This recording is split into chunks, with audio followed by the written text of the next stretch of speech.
My name is Midwife Tyler, and we're going to talk about some common assessments done in your routine pregnancy visits and why they're done.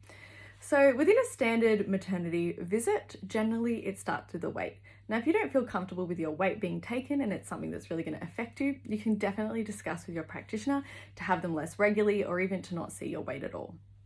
Generally, what we want to do at the start of your pregnancy is get your BMI.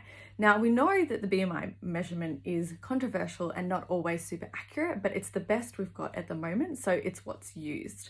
And why we calculate BMI is it can help us determine risk factors in pregnancy and things we might need to look for and monitor closely. The next thing will be a blood pressure. So high blood pressure in pregnancy can be quite dangerous, and there can be a condition called preeclampsia as well. So what we're wanting to do is get a baseline and keep watching that blood pressure so that we can catch any issues early and treat and manage them. Another thing that might be done every visit or just at the start is to test your urine.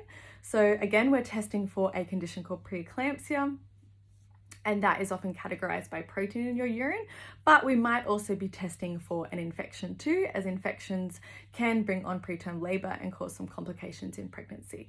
So if you're getting symptoms, let your healthcare provider know, but otherwise it can sometimes be picked up in the urine and we'll send it off and then treat it. Another thing that is often done is to listen to baby's heart rate. So if the heart rate is too high or too low, then we'll send you for a more formal either ultrasound or a CTG, which monitors baby's heart rate over a long time. But essentially it's just to get a baseline read and can be so special and lovely to hear in the visits as well. One of the last assessments we do is a fundal height, which is to measure the belly. And something that's pretty cool about pregnancy is generally the centimeters that your fundus to pubic bone, and the fundus is the top of your uterus. So generally that measurement coincides with the weeks you are pregnant. So we like it to be within 2 to 3 weeks. So for example, if you're 24 weeks pregnant, we like you to measure between 22 and 26. If you're measuring too small or too big, then you may be recommended to be sent for a formal ultrasound to check that baby's growth is okay. Hopefully this clears up some of the reasons why we do those basic assessments.